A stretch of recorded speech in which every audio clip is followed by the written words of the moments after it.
Hello, welcome to the Self-Learning Podcast by Dr. Sushma Singh. Let us start discussion on Unit 19, Formal Sector, Block 6, City and Occupations, Comparative Perspectives, Case Studies. The urban formal sector consists of organized sector and can be defined as the sector consisting of activities carried out by the corporate enterprises and the government at the center, state and local levels solely with the help of wage paid labor, which is a great measure is unionized. Official statistics regarding the formal sector is available through data on the organized sector.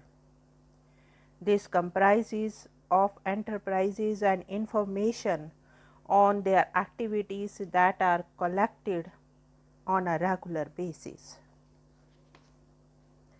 The manufacturing units are all manufacturing, processing, repair and maintenance services registered or not registered under the Factory Act 1948, and this pertains to the organized sector, that is factories employing 10 or more or less than 10 workers and using power, or employing 20 or more or less than 20 workers without power.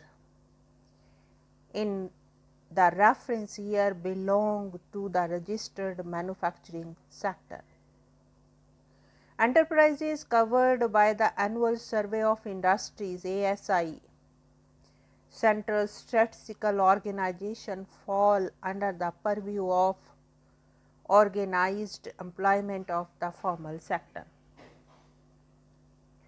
In India, employment was almost stagnant during the pre-liberalization decade at the national level and experienced negative growth in the eastern and western regions.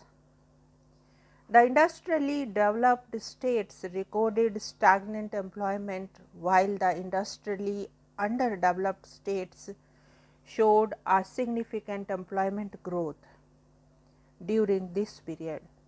However, during post-liberalization, all the regions experienced a marked acceleration in the employment, while it was more pronounced in AGRI&D or agricultural related industries in the eastern, the western and the southern region.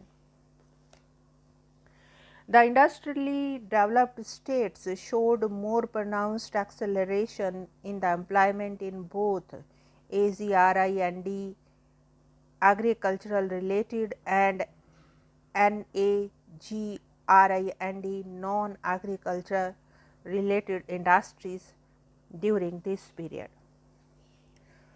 The rise in output and increase in fixed capital in the organized manufacturing sector induced employment growth more in the southern and western regions during the post-liberalization decade.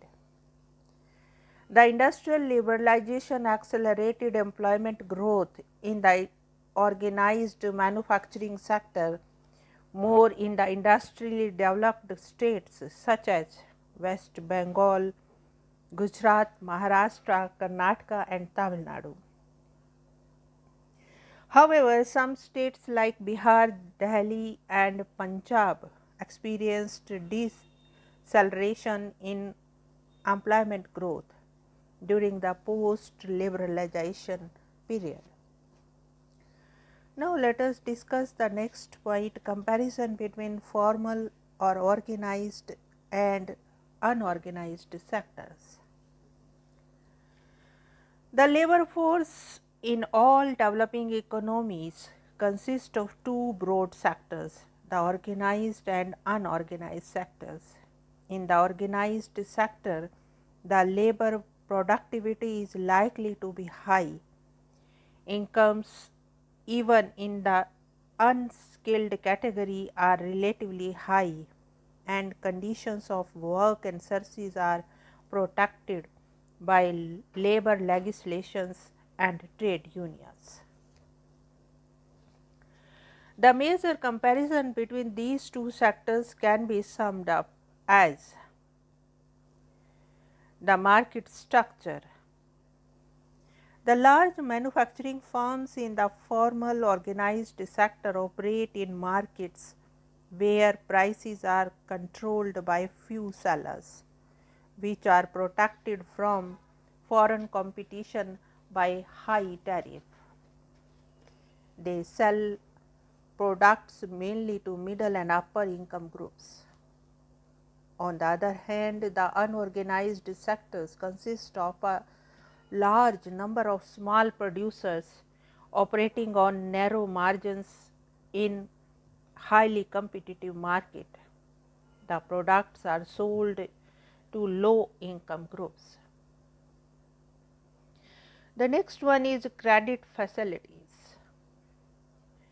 The organized sector has greater access to cheap credit provided by the various financial institutions, while the unorganized sector often depends on the money lenders who charge a high rate of interest. And next is technology.